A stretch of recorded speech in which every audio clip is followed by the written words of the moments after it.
Thank you, Rachel.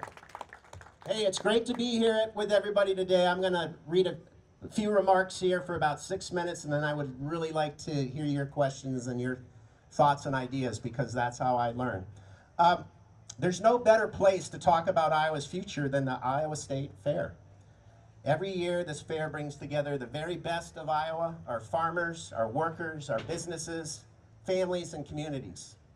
And if I had a walk-on song today, it would have been Pink Floyd's Money. Because when you strip away all the politics, all the talking points, and all the noise in Des Moines, so much of what we want to accomplish in Iowa comes down to one thing. Any guesses? Money! Yes, and how to wisely use it. So I'm John Norwood, and I'm running to be your next treasurer of Iowa. Woo! Well, if we want to improve water quality, that takes money. If we want to strengthen our public schools, that takes money. If we want to grow our economy, yeah, you can clap, that takes money. Do we want to build infrastructure that lasts? That takes money. Do we want to help farmers create more value from what they grow? Yeah, that takes money.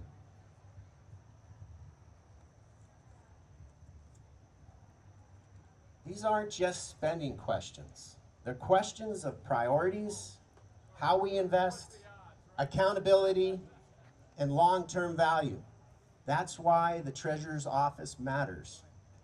The Treasurer serves as Iowa's state banker, a chief pension fiduciary. Do we have any IPERS members here today? Lots of hands going up. The Treasurer sits on the IPERS board, one of 7 voting members. And what I like to call Iowa's chief financial officer for the people. The office shouldn't be about red money or blue money. It's about green money. Notice my shirt. And it's about dollars and cents and common sense. That's what I intend to bring to this office, along with something that's been missing. Anybody know who the current treasurer is? Any show of hands? Anybody? Maybe one? Well, we want a visible, engaged, independent voice for Iowa's finances. There's a reason our state constitution says we want to have a treasurer who's elected directly by the people. Treasurer doesn't report to the governor. Treasurer doesn't report to the legislature. Treasurer reports to all of you. I've spent more than 30 years in finance, investments, strategy, and business. A little bit about me: I earned my MBA from the Yale School of Management and a Master's of Environmental Management, which was then called the Yale School of Forestry. Today it's called the Yale School of the Environment. I'm also a proud father of 2 graduates of West Des Moines Valley High School. Do we have any Valley High grads here by any chance? Yeah, a couple. And, I've advised businesses, local governments, agricultural cooperatives, nonprofit organizations through the Goldman Sachs 10,000 Small Business Program, which is a nationwide program, but we have an Iowa chapter. I've worked with scores of Iowa entrepreneurs and business owners around this great state, helping them grow stronger businesses, create jobs, create wealth for their communities. And I understand agriculture. In 2022, I traveled to all 99 counties as a candidate for Secretary of Agriculture and Land Stewardship. And from 2018 to 22, I served as an elected Polk County Soil and Water Commissioner. I'm a systems thinker. One of the things we came up with is something today that's called batch and build. It's how we build water quality infrastructure at scale to match the scale of our system in Iowa. We have a tremendously large agricultural system here in Iowa.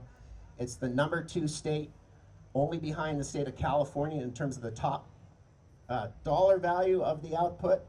California is a much bigger population state. It's one of the 2 most important grain growing regions of the world. Does anybody know the other one? It's Ukraine. So, I've listened to farmers and bankers. There's sticky pages with the weather. Agronomists, livestock producers, and rural communities. And I've learned something. Good financial leadership starts by listening. That's been the story of this campaign. I've spent the past year listening to Iowans all across this great state. Now it's time to put those ideas to work. First, let's protect and strengthen IPERS. Why do we want to do that? Well, more than 424,000 Iowans depend on IPERS. 1 in 8 are a member of IPERS. About a third are in retirement, 2/3 are working. It's a $47 billion trust fund that's paid for by the workers and by the employers of the workers. It pays out $2.5 billion each year to rural economies, urban economies. It's a really important recruitment and retention tool. It's something that financially we want to pay attention to and make sure that we properly steward and manage those dollars. It includes teachers. Who are the IPERS members? Teachers, corrections officers, public employees, and the retirees. And they earn those benefits. So I will oppose any efforts to privatize IPERS. I'll work to strengthen governance. We have some, I think, governance issues. We've had some management problems with IPERS, a whistleblower lawsuit. Improve transparency and make sure the investment board asks the tough questions and protects the promises we've made to Iowa's workers. Second, let's put more Iowa money, more Iowa ideas, and more Iowa ingenuity to work. I'm going to give you an example. Our farmers are hurting as export markets for corn and soybeans have become less certain.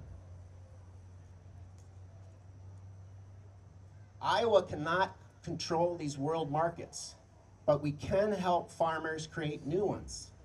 After my campaign for Secretary of Agriculture, my firm, TBL Ventures, helped fifth-generation Franklin County farmers, Landon and Ann Plaguey, launch Green Acres Milling in Albert Lea. Can you see the hat I'm wearing? We brought together farmers, community leaders, bankers, investors, and organizations like Ag Ventures Alliance around a shared vision. I was on the board at Ag Ventures Alliance. I've been a member for many years. Today, more than 120 farmers are investors in that company, including myself, very small investor. Think about that. Farmers investing in businesses that create new markets for what they grow. That's the kind of innovation we need more of, I would argue. I believe Iowa should encourage more regional farmer-led processing facilities, creating markets for, in this case, oats and other third crops. We can't just stick to oats. We have to create different markets that improve soil health and water quality. Those two are connected. The soil health and the water quality, you have to understand that relationship. I learned that at the forestry school at Yale. Strengthen rural communities and give farmers more opportunity to create value, not simply accepting commodity prices. So this is part of the key. If we want to build more wealth in our rural communities, we can't just rely on commodity markets of corn and soy. They're important, but they can't be, this exclusive focus that they are almost today. After all, farming new markets of the future is a team sport. That's the message, I think, behind Green Acres Milling. One farmer can't do this by themselves. You've got to work as a team. As treasurer, I'll work to bring together Iowa bankers, crop insurance providers, investors, cooperatives, and rural communities to help make more of those ideas a reality. The treasurer, it's a financial position, but guess what? Finance drives agriculture. So we got to understand the pieces. Third, let's talk a little bit about the lowest cost bid. That's a theme that's come up quite frequently on the trail. The lowest upfront price isn't always the lowest long-term cost. We've got lots of examples where we've invested in public infrastructure. There's a prison, a law enforcement complex in Sioux City that cost about $70 million, and it was built kind of in a crappy fashion, and now it's all sorts of money is being spent to try to fix it. So the lowest upfront price isn't always the lowest long-term cost. When taxpayers invest tens of millions of dollars in schools, roads, bridges, water systems, and public buildings, we should build them right the first time using skilled union labor. We want to build things to last. We want to build things for safety.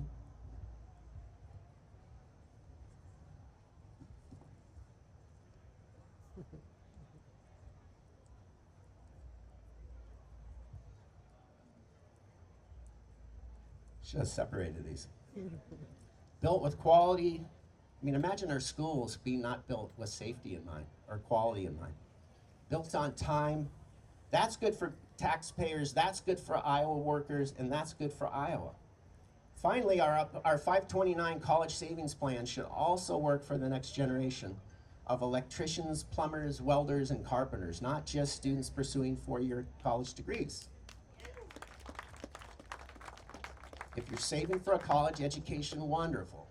If you're saving for a tool belt, Iowa should have your back too. So how would I be different? Well, first of all, I'm going to show up. I live in the metro, not 3 hours away like my opponent. I will treat this office as a full-time job. I'll listen, I'll ask questions, I'll be visible, and I'll speak up. You know, the auditor looks backwards at a fraction of our spending and asks, what happened? Was there waste, fraud, and abuse? And that's very important for maintaining trust and integrity in the system. I want your treasurer looking forward, big picture, and as your CFO asking, where are we going financially? Can we pay our bills? Can we get this economy out of the ditch and growing again? Are we creating long-term value for Iowa? And how do we do that best? I'm a businessman. I'm an investor, an advisor, a lifelong learner, bridge builder. I'm running to bring independence, transparency, accountability, and common sense back to Iowa's finances. Because whether we're talking about protecting IPers, or helping farmers create new markets, or strengthening public schools, or improving water quality, or building infrastructure that lasts, none of it happens without making smart financial decisions. Government can't solve every problem, but government can help people solve problems together. Which brings me back to the Pink Floyd's Money song. It's not the government's money, it's not the governor's money, it's not the legislature's money, it's your money.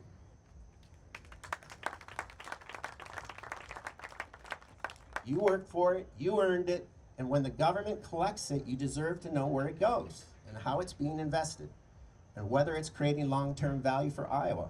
The treasurer's job isn't to spend money, it's to make money work. So remember, it's not red, it's not blue, it's green. It's your money.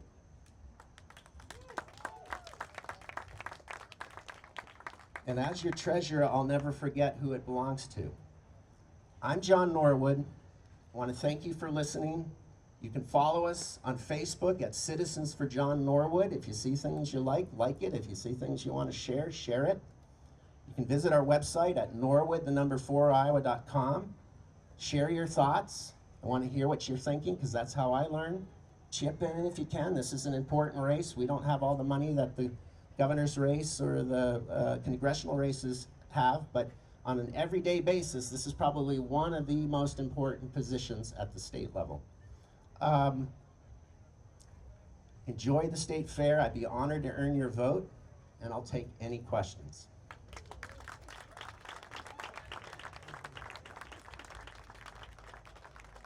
Don't be shy. Dave. Yeah, John. Speak up too. Yeah, John. What criticisms or distinctions would you make in the way you would run the office as opposed to Michael Fitzgerald, who had the post for I think 40 years, and your current opponent, Roby Smith, who's been there since 2023? Yeah. So your question's about distinctions between how I would run the office and what the current guy is doing, and of course Mike Fitzgerald, who ran the office for 40 years. I'll give you one of the things that I really like about what Mike did. I mean, most of the programs you see in the treasurer's office today, Mike created. So the 529 plans, the Great Iowa Treasure Hunt. There's another program called LIFT, which stands for Linked Investments for Tomorrow. That was created back in the 80s. And it was created by Mike working with some legislators. You know, the treasurer doesn't get to create these programs whole cloth, but the treasurer should be listening and should be engaging with the legislature, understanding what's going on in Iowa. So LIFT was created to help diversify agriculture. And that was, 30 years ago. And so we still have that need. We still have the need to create and diversify agriculture. That original program was used to help some early farmers add perennials crops and apple orchards. So, I think the opportunity exists within the Treasury and the Treasurer's office to how to align and keep more, for example, of our taxpayer dollars circulating in this state. We send $2.5 billion of our short-term taxpayer dollars out of state chasing a return, instead of keeping that money with our local banks and credit unions to help support growth in the economy. Why? Because when we put the deposits in our local banks, they can make loans against those deposits. And that's how we can grow the economy. That's how we can work with agriculture. So that would be one of the things that I would do differently from the current incumbent. But I think you have to treat it as a full-time job. And you have to get out there, you have to meet people, you have to work with the legislature, and you have to be creative and a good listener. So those are some of the things I would do differently. Mike Fitzgerald did a wonderful job. He's a supporter, and I think there's a lot of lessons to be learned from how Mike ran that office. Other questions? We got 5 minutes here. Have you been on the west part of the state, Missouri River, Mississippi River? You've been around the state. Where have I gone in the state? Yeah, I've been all over. And I've been out, and last weekend I was in the eastern part of Iowa, in Davenport, down to Montrose, and then up to Cedar Rapids, and over to Spirit Lake, and I've been in Sioux City, and all parts of Iowa, because you got to hear the different parts of the story. I think one of the things I really pay attention to is what's happening in our border cities. Either the borders with Illinois or Minnesota, or on the west coast, or the Sioux City area where we've got South Dakota and Nebraska, because you learn about what's going on in different parts of the state. South Dakota, for example, they have no income tax. But guess what? One guy I was talking to, he says, oh yeah, I live in South Dakota, and yeah, there are a lot, that's, the low income tax, so that's where all the doctors and the lawyers go. But he says, hey, guess what? There's no grocery stores where I live. Well, why is that? Because they tax groceries in South Dakota. So the grocery stores are on the Iowa side of the river. So you learn a lot. You've got to get out. I've done thousands of miles, probably tens of thousands of miles. In 99, I went to, or 2002, I went to all 99 counties. It's really important to get out there. Thank you for that question. Might have time for maybe one more question, maybe two. Yes? How will you protect our IPers? How will I protect IPers? Yeah, I think that's incredibly important. First of all, we got to pay attention to IPers. And I think that we got to pay attention to some of the management concerns. And I think there's some structural problems with the governance of IPers. Board doesn't have hire and fire authority over the CEO. That's currently the governor has that. So the recent CEO who resigned under investigation, the number 2 benefits guy that was fired, we got to change that, somehow modify that. Maybe long-term, it's the board that does the hiring and firing, like so many other of these pension funds, including the new CEO who's coming in from Maryland. Guess what? At Maryland's board, they hire and fire the CEO. So that would be one thing. Then we don't have we've fired the chief risk officer for the $47 billion fund. And that person is now, there's a whistleblower lawsuit. That position has been open for 2 years. There's no risk officer for a $47 billion fund. That makes absolutely no sense to me, that position has been vacant. So we gotta pay attention. You can clap for that. You need a watchdog on the board, though, and one of 7, so I don't get to make all the decisions myself, but you need someone to stand up and ask these hard questions and point out if we don't have using common sense. We need to start doing that. All right, one last question. We got 1 minute, so it's got to be a speedy question. Or did I exhaust you all? Yeah. The auditor or the treasurer? I'm running for treasurer.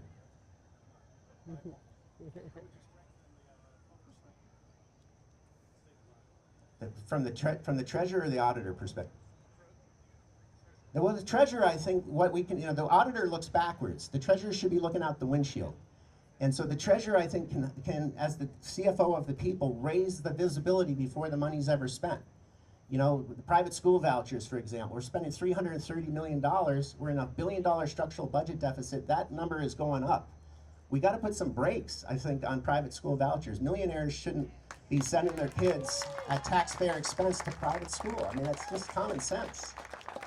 So it's those kinds of issues. We got to pay attention. You know, a good CFO doesn't get to make the decisions on the policy, but it can help inform both Iowans and legislators, and that's what I intend to do.